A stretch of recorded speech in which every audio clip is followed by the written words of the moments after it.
Good morning, everybody. My name's Larry Jacobs. This is Pre-K-12 Education Talk Radio. It is March 23rd, 2023. Thank you so much for being with us. We've got Brian Stevens here. Brian is the Director of Stakeholder Engagement. Okay, good title. For Funds for Learning, our old friends, the nation's leading E-rate funding, compliance, services, and consulting, if I may, firm. Okay, they work with school districts and libraries to help them with applying for, getting, and managing E-rates. Okay, or John Harrington and the gang, they're just incredible. All right, and Brian is in charge of working of providing the high quality solutions for the needs of all the E-rate stakeholders that they work with. And I hope if you're a school district, you are going to Funds for Learning and having them fill out your E-rate forms for you, because I always kid and say it's like filling out your old income tax in the old days, and I'll see you in federal prison. They'll get you more for your money. Okay, they're unbelievable. They're down in Oklahoma. We're going to have a great conversation with Brian, and we're going to talk with him about cybersecurity and the E-rate program. Okay, E-rates didn't cover the cost of cybersecurity, if I'm understanding this correctly, prior to all this. Okay, but cybersecurity is the number one challenge for ed tech these days. Everybody's very concerned about privacy and all that sort of thing. So they're looking for and he'll explain this better than me, but they're looking for the E-rate program to expand the funding and expand the qualifications to cover that.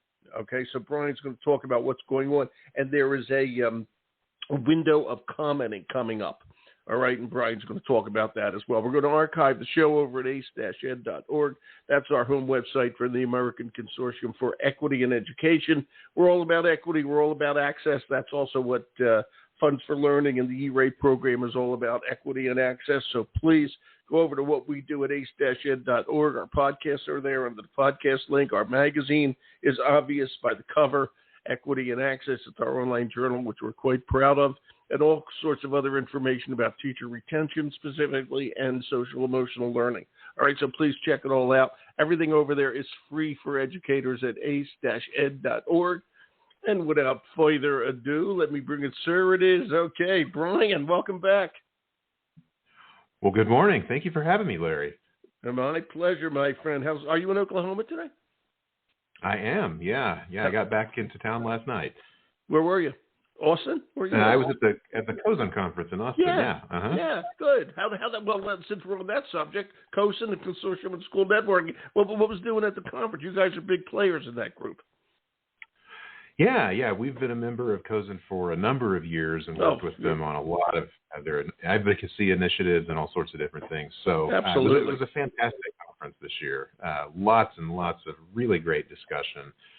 We got to meet some old friends, meet some new friends, make some new friends, and it was a really, really great event this year. And was it well attended? I hope so. I think what they do is so important. And it's basically it's the Ed Tech Directors Association. I know it's not called that, but that's kind of what it is for schools. Was the attendance great, et cetera? It was, yeah. It had been a couple of years since I had been to the conference, but this one was significantly larger than the last time I had gone. Wow. A couple of years back. So it felt really good. Yeah. That's great. Congratulations to Keith, all my friends over there. That's just absolutely super. All right, good news. And I hope you guys saw all your old friends and got new business out of this, because I think what Funds for Learning does, by the way, it's fundsforlearning.com, John Harrington's company. Brian's there. Okay. It is so important for school districts to understand the work you guys do. And that's actually where I want to start. Just brag a little and talk about Funds for Learning. Do your sales pitch. Well, I'm serious. I would, because to me, what you guys do is incredibly important. It's just incredibly important. And I've worked with John for years, and I just want everybody to know about it. Go ahead. Sure, absolutely. Well, Funds for Learning, our mission is transforming student lives, and that's what we set out to do. The way we do that is to help K-12 schools and public libraries secure federal funding for internet access in the classroom. We've been doing that for 26 years now. And so we work with schools and libraries of all shapes and sizes in all 50 states across the country. And we really aim to make sure that everybody's taking full advantage of this funding source to get their students connected, but also staying compliant with all of the rules and regulations in the process. And are they, how we doing? Are they all taking full advantage? And that's where you guys come in. Okay, that's why I always push what you do. Okay, well, I can fill out my own income tax, but if I use a good accountant, I'll pay less because he finds things that I wouldn't find.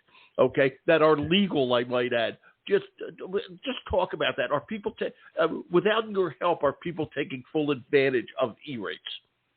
That's a key question. Yeah, yeah, to an extent. So the participation rate in E-rate is very high. The percentage of the schools in the country that receive some benefit, whether directly or indirectly, from the E-rate program is extremely high. But there definitely are advantages to having, a professional, take a look at the applications and, like you say, make sure that there's nothing missing. We had some conversations just these past few days with some schools that had some, kind of issues with the competitive bidding process and may have missed out on an opportunity for some funding this year, and they'll have another chance. So it wasn't completely fatal, but, those types of things do happen. And so, it's a federal program. There's rules and deadlines and regulations and processes, and those are constantly changing, and if you're not up on the latest, then, you could very well miss something. Yep. That's. By the way, what's your background, Brian? Are you an accountant? Are you an accountant? What's your background in all this? It's because it's hard to understand E-rates. It's hard. What's your background? Sure. Yeah, I'm not an accountant. I've got a tech background. There you go. So I actually started here at Funds for Learning as a developer. We have a software tool called E-Rate Manager. Yep. And we actually have a free version of that schools and libraries can access. Basically, it allows them to see the current status of all of their E-rate data and all of their E-rate history at a glance. Super easy to use, stays constantly up to date. We've had that product for quite some time, and I actually started here working on that. Somehow or another, I got roped into doing E-rate. It was about 18 years ago, and here I am. John's good at that. For sure. Right. That's great. Okay. And here you are. Tell my buddy John Harrington I said hello. Okay. He's just a great guy and an old friend. Okay. He put this whole thing together at Funds for Learning, and you brought up a good point. This is not an infomercial, by the way. We're going to get into this federal stuff that's going on right now. But, I got to tell you, John started this. And if you go to fundsforlearning.com, there's all kinds of helpful advice for you. Okay, whether or not you're a customer of theirs, but I think when you see what they offer, you'd probably become one. Okay, if you've never been there before, it's fundsforlearning.com. What's going on these days? Okay, I know there are, and we're coming up to a deadline on March 30th for comments about, if I read this correctly, about expanding E-rates to cover cybersecurity. That is a layman's point of view. Am I even close, Brian? Yeah, that's exactly it. Yeah. Wow, I'm impressed with myself. Excellent. Good. You got this. Thank you. Got any openings? No, just kidding. I'd be terrible. Oh, my God, it would be horrible. Don't hire me to do this. Hire Funds for Learning. Go ahead. Yes. So where we're at sort of an interesting spot in the E-rate program right now.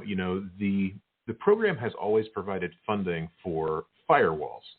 In general, E-rate provides funding for network infrastructure, and firewalls have been a part of that infrastructure.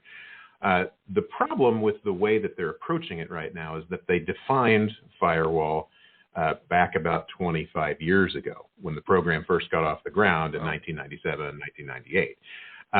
It doesn't, everybody knows that technology has evolved significantly since that time. I would say. But the way that the mission defines firewall has not evolved with it.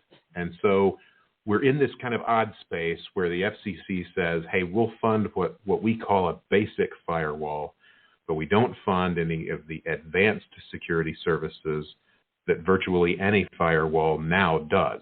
And so there's this weird sort of, if you're buying a firewall solution, it's very common to have to do cost allocations. You peel, the cost of the licenses out.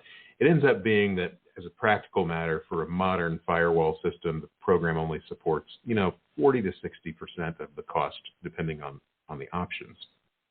And so because of that, there has been, and I think that this whole, the comment period that the FCC has initiated is a success story.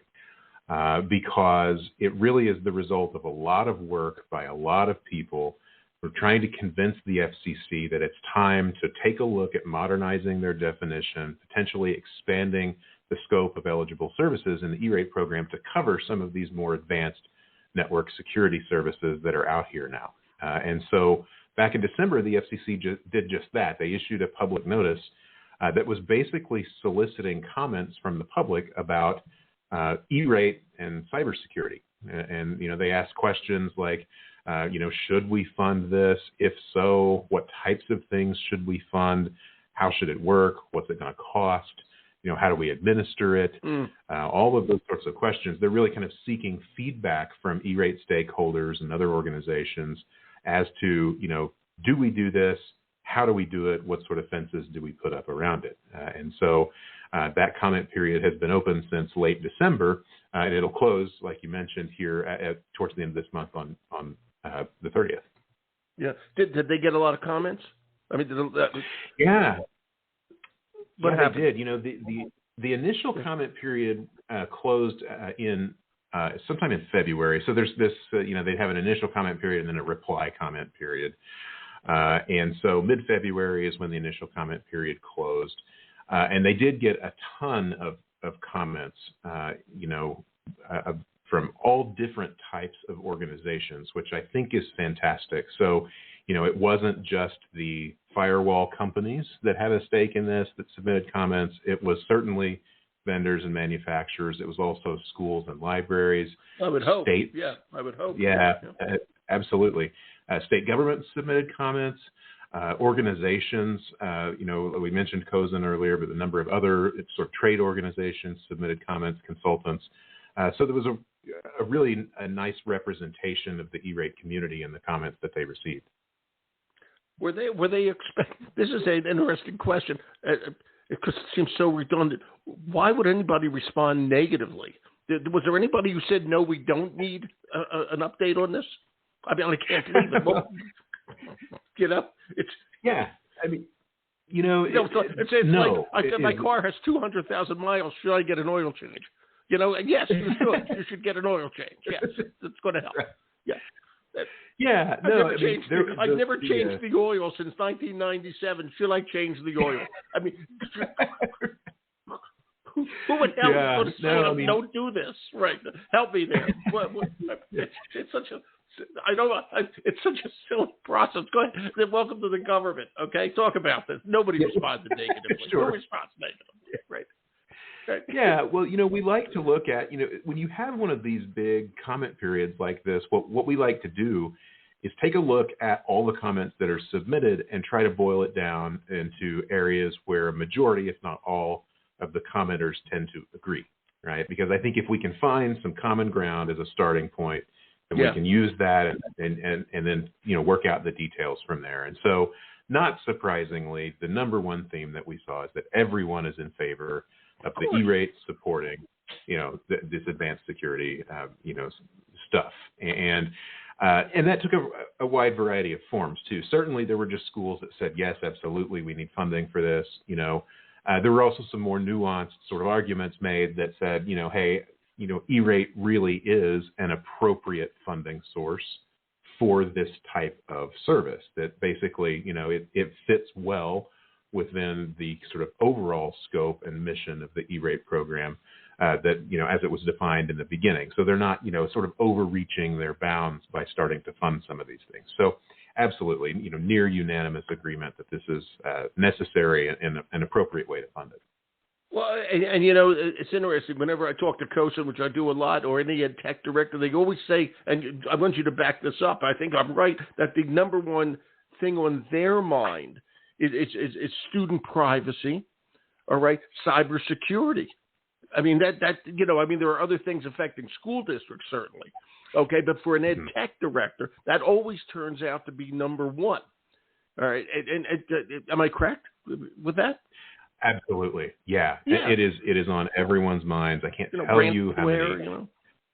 Yeah. Tech directors, CIOs, CTOs, whatever sort of alphabet soup you have after your name. The thing they tell me is that, the thing that's keeping them up at night is this cybersecurity issue. Exactly. And K-12 schools are sort of disproportionate in the number and frequency of attacks.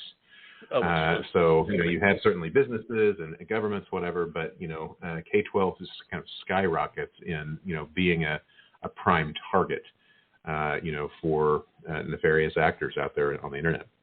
Yeah, I mean, it really, and it's something that we absolutely need. And this is a good question. Everybody would like more money for this, all right? And I just explain this because you are an expert in it, all right? Well, as you know, the federal budget, so to speak, is coming down to a big argument down over in Washington, all right? And, both sides will argue back and forth and scream and yell at each other.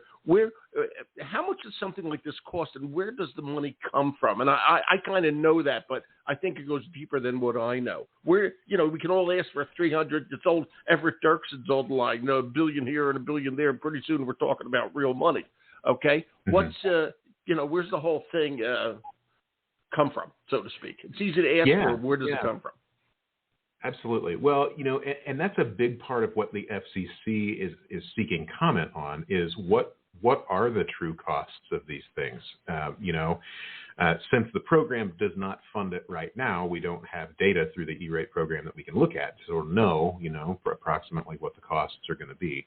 There's been a number of different organizations, Funds for Learning included, that have done some cost modeling to try to predict, but so much of the discussion is highly dependent on, sort of the scope. I mean, if you take cybersecurity just sort of in general, and you just lump any possible thing that qualifies as cybersecurity, in that definition, then you have a massive amount of money that's required because there's so many different, angles and solutions and all that sort of thing. And so, sort of central to this discussion is, okay, well, let's settle on sort of a definition. Okay, we're going to talk about sort of this type of this facet, if you will, of cybersecurity. And then, once we sort of define that, then we can take a look at the costs. And so that's what they got a lot of comments on was, how do we, define that for the purposes of the E-rate program. And at that point, then we can really kind of get into some, down to earth numbers and projections as to what that might cost. And so, and there were a lot of different sort of opinions on, exactly how that should work. In the world of the FCC, the total world of the Federal Communications Commission, okay, where does E-rates sit as a priority for them? Well, E-rate, the current chairwoman Rosenworcel, E-rate, she's great. She's been an E-rate champion for her, entire tenure at the FCC. So it is I would say it's on the mind. It's a priority. She's had, a couple of direct sort of interactions with the E-rate program recently, in the form of press releases, some different things here and there. So it's relatively visible.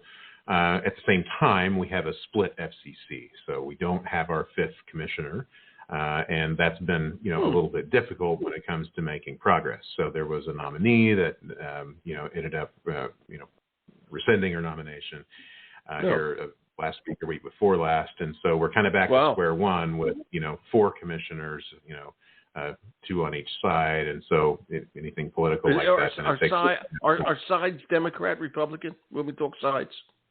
Is that what you mean? Mm-hmm. Yeah. Okay. Yeah. Thank you. You got 5 commissioners, and typically, it'll be 3 and 2 depending on, who's president. And so of course. That's typically how it works. But there's confirmations that are required, and so that kind of gets into, okay, well, that's why we haven't gotten somebody so far. So I'm throwing my hands up in the air like, what else is new? Yeah. It never ends. Yeah. So I think it is a priority. I think that it's a little bit difficult maybe for some of these things to move through, or at least to move through quickly, while we're still sort of a 50-50 split on the commission.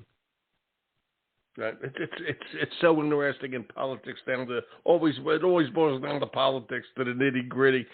You guys, I know this, okay, and just put this into perspective with what what's going out there. You have a Funds for Learning annual trends report, okay, and where's this issue sit in that report? What's the impact with that. Yeah, absolutely. So our trends report is sort of the culmination of a few different things. It's the summary of all of the E-rate data that we collect and analyze, but we've also conducted an annual survey for over 10 years now.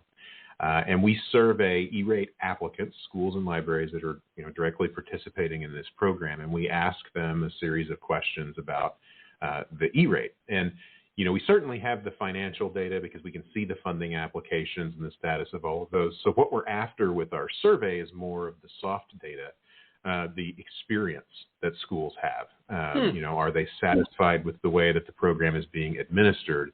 Are the things that are funded helpful to them? What other things, should be included in the program? So questions like that. Like cybersecurity, yeah. Absolutely, yeah. And that's a question that we've been asking for a number of years. 98% of the respondents of our survey, which this past year, in funding year 2022, we got just over 2,000 responses. Wow. That equates to roughly 10% of the applicants in the country, which is a pretty good return rate. Yeah. 98% of them said that cybersecurity should be included in the program. So, absolutely. The other part of it, too, is that at the end of the survey, we give the applicants a chance to submit comments, just, text comments, whatever's on their mind, they can type in. We got over 600 comments about all different aspects of the E-rate program, but there were so many comments about cybersecurity and firewalls and all of those sorts of things. Again, I mean, it's we know it's on everyone's mind, and so all of that feedback then from the survey is collected and aggregated and then presented to the FCC. So we did that in mid-2022. We'll be doing another survey that we're going to be opening very soon here in the next week or two. For the funding, the 23 survey will be out soon, and so we plan on delving into this security topic a little bit more since we know it's top of mind. We're preparing some additional questions that we've not asked before to sort of get a little bit more information about that this year. And Brian, let me ask you the opposite question: is there, and like we were saying before, money has to come from somewhere. And you've been doing this for a long time, you guys, over at Funds for Learning. Is there any? I'm sure there is, but you know what I mean when I say this. Is there any waste built? In other words, they're giving money for things you don't even need anymore. Is there waste built in that can rob Peter to pay Paul? Okay, if needed. Yeah. I mean, not because really. Things change. You said it before. It starts in 1997. In those days, maybe I don't know. Maybe they were paying for AOL or something. And that can be that can be dropped. You know what I'm saying? Yeah.